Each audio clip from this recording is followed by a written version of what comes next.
Hey, what's up, guys? Mike Patrick. In this video, I'm going to call this one Buy the Dip, okay? Buy the Dip. Now, I'm not suggesting whether you do buy the dip or not in regards to the stock market, okay? In regards to the stock market, I'm not suggesting whether you buy the dip or not. I just want to share some perspective, okay? Now, I am doing this video because as of late, um, as we can see that the stock market has been going down quite a bit, okay? And the thing is that naturally creates a response of people selling off their stocks, or cryptocurrency is along those lines now. And people are getting upset or worried because they're losing a certain amount of money and things like that. And so, what I wanted to say is this is a good time. A lot of people also believe this is a good time to buy up what you can because the price is low, okay? Now, naturally, the reason why it's a gamble is because what if it just keeps going down to like completely like to zero and you lose all your money, as opposed to sticking in there and hoping that it goes all the way back up or past where it was at, okay? Now, I'm doing this video also because with my videos, I like to try to share a lot of education, okay? And I try to do it in a way that is very simplistic, okay? So anyone can grasp certain information or certain things, okay? And to not try to overcomplicate things, all right? Because, for example, I do these videos um, mainly not only for myself, okay, and so I can reflect, go back and reiterate things to myself and review things and relearn things like that. Um, but also, I'm teaching myself a lot of times as I do these videos, okay, and I also think about, like I said, my children, but not just my children, yourself, okay, your nieces, your nephews, your little cousins, whoever, okay, because growing up, that's another thing, right? Before this generation, um, there wasn't much of an opportunity to learn finances, and even now, there's not that much of an opportunity, like in schools and things like that, to learn about money or finances, okay, and economy and things like that. And that's the important things. That's the things that should be taught. That's the things that should be in the curriculum, okay? Real world applicable things, okay? Um, so how many of you guys grew up knowing about credit, right, and how credit works? How many of you guys grew up now? Like I said, with this generation, cryptocurrency and things like that is just coming about. But how many of you guys grew up learning about the stock market, right? So back then we didn't really have the resources to interact and learn on the go and on the fly. And plus, people learn differently. So some people probably could just sit in the classroom and grasp all this type of information. But some people, like the times that we're living in right now, is way more effective for us to learn on the go because many of these things are new, like cryptocurrency, okay, and the way that we can play the stock market and things like that with the internet, the advent of the internet and things like that is ways that we can interact and we can have access. Because before the internet, right, how many of us had access to even get going with stocks and things like that? Now you can download an app, right, and start buying fractional stocks and things like that. So I look at these videos as things like good education for someone like my child to start learning about, or my children to start learning about stocks and money and how it works and economy. Okay, and so this could be a good video for you and your children too. Okay, because I also want to talk about things along the lines of look at it like then. So the point I'm trying to make is look at it like, well, you would say, well, the stock market, cryptocurrency, all these things, it's no point in me playing those games because I don't want to lose money. I can't afford to lose money. Things like that. I might have to get a little louder because the heater's on, so just in case, because I don't want to end up doing this video and then realize the sound didn't come out like I wanted to, because that happens sometimes. Um, but yeah, like I don't have the money to play these types of games and things like that. Well, what I would say is think about, like, for example, how things have been going, okay? Um, where we were getting things like stimulus checks and things like that, and the Father will continue to provide, okay? But at times like this, okay, what you can be focusing on, right? It's time to shift gears, because finances and education and knowledge is not the only thing that we need to continue to brush up on and to get better with, right? So when one thing slows down a little bit, move into other aspects that you need to work on. And that's why the Father has things set up the way He has things set up, okay? The Father works in mysterious ways, all right? So you still can be what? Focusing on what? Your health now, right?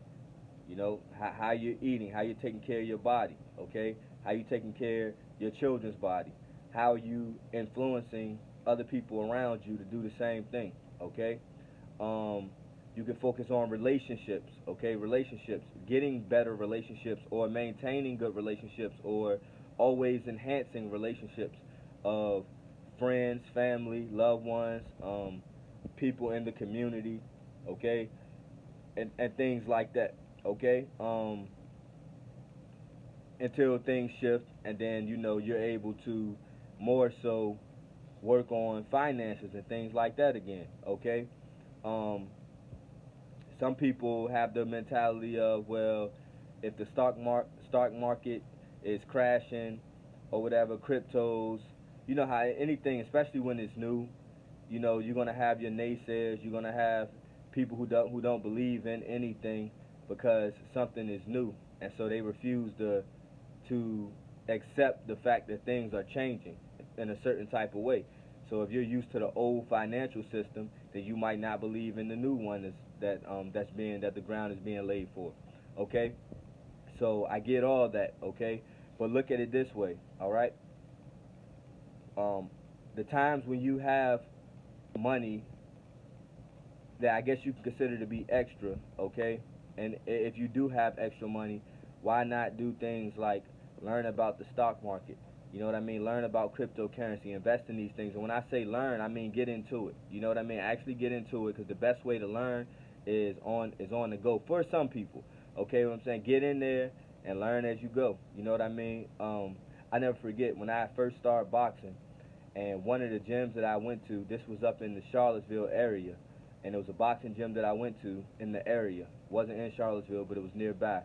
And I never forget, one of the coaches, I overheard him talking to somebody, and he was like, yeah, how I train my guys is when they first come into the gym, you know what I mean, first week or whatever, I tell them to put on a headset, throw them in there, you know what I mean, and just let them go, like let them go for what they know, and then they learning on the fly, and you learn as you go, and you learn that way. Some people do better that way, you know what I mean. So it's the same thing. You can use that as an analogy when it comes to this new economic system, okay?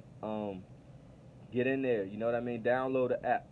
Take some extra money you got, that some of that extra money you might have spent on other things that is going to end up being considered wasted money, or just money that's gone. Even if it's not wasted money, it's something that once you pay something, it's just gone. You know what I mean? Like, so you can afford to take $10 here, $20 there every once in a while, perhaps. I'm not trying to count people's money, you know what I mean? But perhaps you can do that, and then invest in some cryptocurrency, invest in some stocks, see how these things work. You know what I mean? This is financial education on the fly.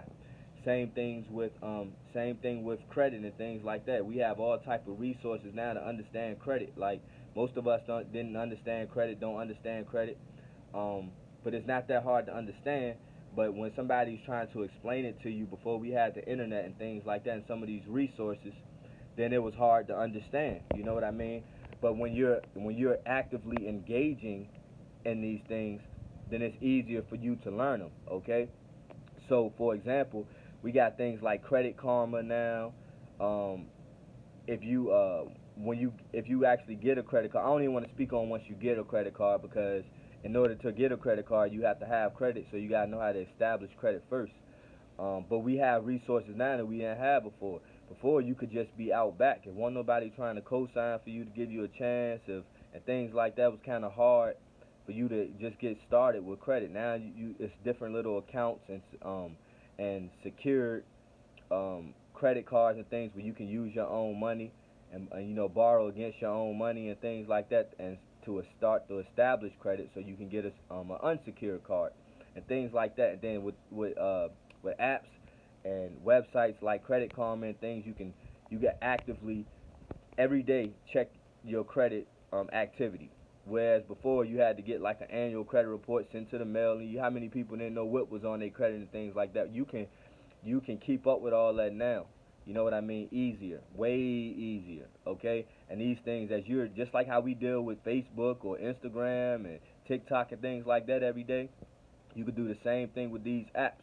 You can interact with them every day, and just like Facebook and things like that become familiar to you, and it becomes easy to access and to maneuver and things like that. That's how some of these other apps and things can become. That pertains to things like credit or finances and cryptocurrencies and the stock market. Okay, and so um, you look at things like that, and then you can start teaching your kid. As you learn, and you can be teaching your kids at the same time. So these things can become normal to them by the time they get older, okay, and they get grown and things like that.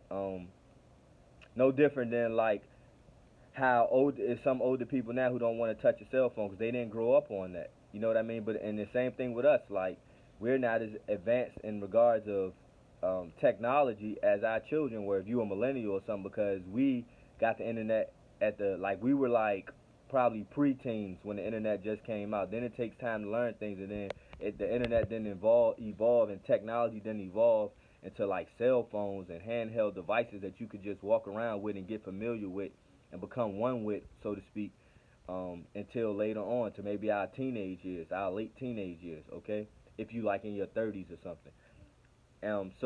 But now with your children, right? What they grew up with a cell phone in their hand, from day one, 5, 6 years old, swiping iPads and things like that. This stuff is normal to them. You see what I'm saying? So it could be the same way with finances and things like that as it evolves. Let me see here. Yeah, I want to say that's good. I'm sure there's always something else that's worth mentioning, but I think that's pretty good. You know what I mean, as a basis. And but I just wanted to say that during the time of the stock market and things like that. Oh yeah, and then like um, what I was saying, that's a good opportunity, and then to give perspective and an idea of what should be done with stuff like this and how you should look at those type of blessings. Like so, when you get your stimulus checks, and when you get your stimulus checks, and when you get your taxes, and when you get um, any blessing that the Father sends, okay. Um, these are the type of things you should be doing with your money, because even if it's not an old financial institution, if it's a new one, the thing about it is, 'cause some would say, well, it's the same institution, they're just changing it up a little bit. Well, it's always been the same institution from day one. You know what I mean? And they just change things up sometimes. Okay, sometimes that can be in your favor, sometimes it may not be.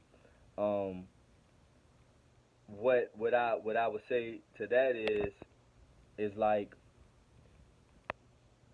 just um understand that even if the creator of the game, even if the creator of the game changes things, okay, and he's still the creator of the game, okay, you still can pick what role you play, and how you play the game, and how you work on your game, okay, and what your role on the team is, okay. So the guy, even though the owner of the team is the same, but he wants to go in a different direction with the team, right? You still have a choice as to what role you're gonna play on the team based on your works, how hard you working out there, your talent, your ability to help the team and to help the team win. Okay, so but nonetheless, it's still a game, right? You still playing a game, okay, and it's still you still play for the same owner, but the game and the direction that he want to take the team has changed. Okay, but you still got to understand structure, okay, and system, okay. And so that's another thing too. So play with it for those reasons, like still, so you could just still understand structure and a system and things like that, even if the system changes or something or is changing. Okay. All right, guys. Hopefully this was a good video piece.